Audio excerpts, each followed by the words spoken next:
Hello everyone, my name is Akanksha. और इस lecture में हम लोग देखेंगे कि न्यूरॉन का स्ट्रक्चर कैसा होता है। तो सबसे पहले न्यूरॉन क्या होता है। Neuron is a basic functional and structural unit of nervous system.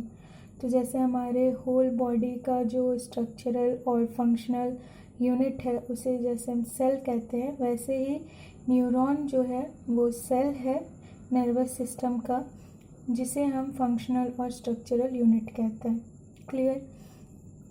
तो जो हमारा नर्वस सिस्टम होता है वो ऑटोमेटिक नर्वस सिस्टम होता है, देन पेरिफेरल नर्वस सिस्टम होता है, एक सेंट्रल नर्वस सिस्टम होता है और दूसरा पेरिफेरल नर्वस सिस्टम होता है। तो जो सेंट्रल नर्वस सिस्टम होता है उसमें भी न्यूरॉन्स होते हैं एंड पेरिफेरल नर्वस सिस्टम में भी न्यूरॉन्स प्रेजेंट होते हैं।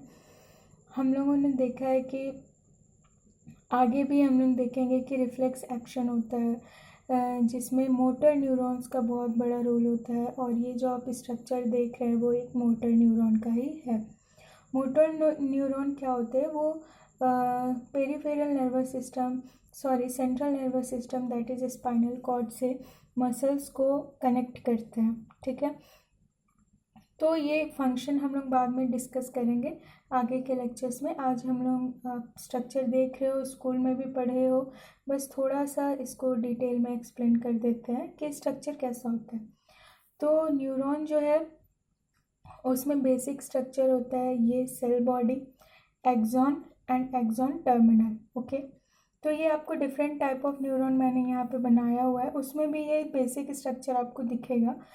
तो सबसे पहले जो सेल बॉडी होती है, मतलब न्यूरॉन के पास अपना न्यूक्लियस होता है, माइटोकॉन्ड्रिया होता है, गोल्जी होता है, वेसाइकल्स होते हैं, राइबोसोम्स होता है, नॉर्मल सेल की तरह प्रेजेंट होता है, बस इसमें सेंट्रियोल एब्सेंट होता है। ठीक है, तो एक एंड पे क्या होगा, ये मल्टीपोलर टाइप ऑफ न्यूरॉन है जिसके एक एंड पे होता है डेंड्राइट्स और दूसरे एंड पे होता है एक्सॉन टर्मिनस। डेंड्राइट्स का फंक्शन क्या होता है, यहाँ पे बहुत सारे चैनल्स प्रेजेंट होते हैं, जैसे मैंने यहाँ पे एक चैनल बनाया है ligand gated sodium channel. Okay, तो लिगैंड क्या होता है, सोडियम कोई केमिकल, उसे हम लिगैंड कहते हैं। तो जब वो सोडियम चैनल से लिगैंड गेटेड सोडियम चैनल से सोडियम आके अटैच होगा तो ये चैनल ओपन हो जाएगा, एक पर्टिकुलर कंसनट्रेशन में अटैच होगा, तब ये चैनल ओपन हो जाएगा, यहाँ से सोडियम इंटर करेगा और यहाँ पे कुछ मेम्ब्रेन के पोटेंशियल में चेंजेस आएंगे। तो जो डेंड्राइट्स है वो क्या है, रिसीविंग एंड है, ये मैसेज रिसीव करता है in the form of chemical. Okay, dendrite से सारे जो मैसेंजर्स हैं, जो केमिकल्स हैं, वो इंटर करते हैं सेल बॉडी में। इसे हम सेल बॉडी या सोमा भी कहते हैं। सेल बॉडी में अगर बहुत ही पर्टिकुलर एक अमाउंट ऑफ केमिकल कलेक्ट हो जाए और वो मेम्ब्रेन पोटेंशियल एक जो थ्रेशोल्ड पोटेंशियल पे जब वो पहुंच जाता है, तो यहाँ पे जो प्रेजेंट होते हैं वोल्टेज गेटेड सोडियम चैनल, कहाँ प्रेजेंट होते हैं, एक्सॉन हिलॉक के पास, वो ओपन हो जाते हैं और जो हमारा न्यूरोट्रांसमीटर है वो एक्शन पोटेंशियल के फॉर्म में यहाँ से ट्रैवल करता है पूरे एक्सॉन में, और फिर एक्सॉन टर्मिनल से हम लोग देखेंगे न्यूरोट्रांसमीटर कैसे ट्रैवल करता है। अभी हम लोग फोकस करते हैं स्ट्रक्चर पे।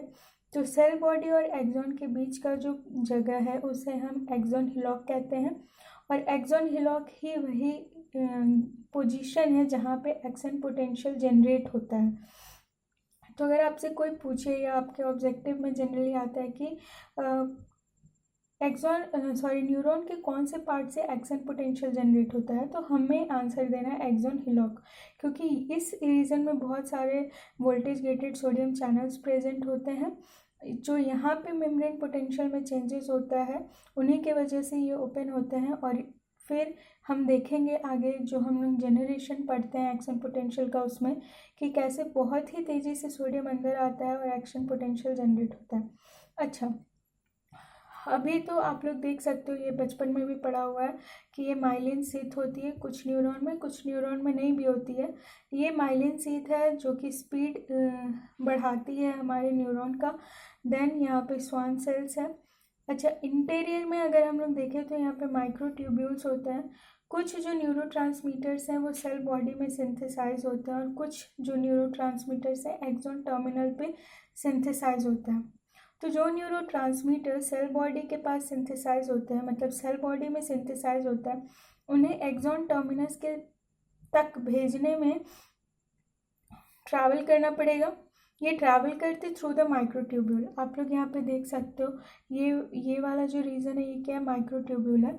माइक्रोट्यूब्यूल एक ट्रैक की तरह काम करता है जिसपे वेसाइकल मॉलिक्यूलर मोटर के थ्रू मॉलिक्यूलर मोटर के हेल्प से वेसाइकल को ट्रांसपोर्ट किया जाता है to the axon terminus. Okay, axon terminus पे क्या होता है? एक्सॉन टर्मिनस पे जनरली प्रेजेंट होता है calcium voltage gated calcium ion channels. ठीक है, voltage gated calcium ion channels यहाँ पे प्रेजेंट होते हैं। और ये voltage gated calcium ion channels क्या करते हैं कि ओपन हो जाते हैं। यहाँ पे अगर हम लोग देख रहे हैं कि वो यहाँ पे voltage gated sodium channels present है, वैसे ही यहाँ पे बहुत सारे चैनल्स प्रेजेंट होते हैं। और यहाँ तक मेम्ब्रेन पोटेंशियल जब पहुँचता है, एक्शन पोटेंशियल जब यहाँ पे पहुँचता है, उसके वजह से ये voltage gated calcium channel open होता है, बहुत तेज़ी से कैल्शियम अंदर आता है। उसके बाद हम लोग देखेंगे कैसे न्यूरोट्रांसमीटर रिलीज होता है, वो एक अलग टॉपिक है। ओके, तो आप लोग अगर इसको हम लोग समराइज करें तो न्यूरॉन में दो एंडिंग होती है। एक को हम डेंड्राइट कहते हैं जो ब्रांच्ड थ्रेड लाइक स्ट्रक्चर है। डेंड्राइट रिसीविंग एंड है, वो केमिकल फॉर्म में रिसीव करता है न्यूरोट्रांसमीटर को। देन न्यूरोट्रांसमीटर इलेक्ट्रिकल फॉर्म में जनरेट होता है और ट्रैवल करता है in the form of action potential. Then फिर वो रिलीज हो जाता है through the axon ending, sorry axon terminal. Okay, फिर ये नेक्स्ट न्यूरॉन से क्या होगा, कनेक्ट होगा। ये नेक्स्ट न्यूरॉन से कनेक्ट होगा। तो इन जो पोस्ट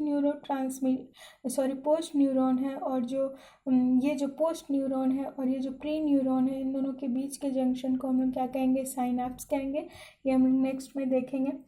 अभी हम लोग इतना ही देखते हैं। क्लियर? अभी आप देख लो टाइप ऑफ द न्यूरॉन। एक जो यूनिपोलर काइंड ऑफ न्यूरॉन होता है, ये जनरली ह्यूमन में प्रेजेंट नहीं होता है और ये इनवर्टिब्रेट्स में प्रेजेंट होता है, उनके मसल्स में। Then judo unipolar neurons present होता है वर्टिब्रेट में। ये जनरली ब्रेन में प्रेजेंट होता है, गैंग्लियंस में। ये गैंग्लियन में प्रेजेंट होता है जो कि ब्रेन को कनेक्ट करता है पेरिफेरल नर्वस सिस्टम से। देन बाइपोलर न्यूरॉन आप लोग देखोगे जिसमें एक एंड में दो एंड होते हैं और जिसमें एक एंड जो है वो डेंड्राइट की तरह बिहेव करता है, दूसरा एंड एक्सॉन टर्मिनल की तरह बिहेव करता है। ये जनरली रेटिना में देखा गया। जब हम सेंसरी सिस्टम पढ़ेंगे उसमें हम लोग ये देखेंगे। ज्यूडो यूनिपोलर में क्या है कि यहाँ पे दो फ्री एंड तो हैं दोनों, लेकिन डेंड्राइट इसमें से कोई भी डेंड्राइट नहीं है।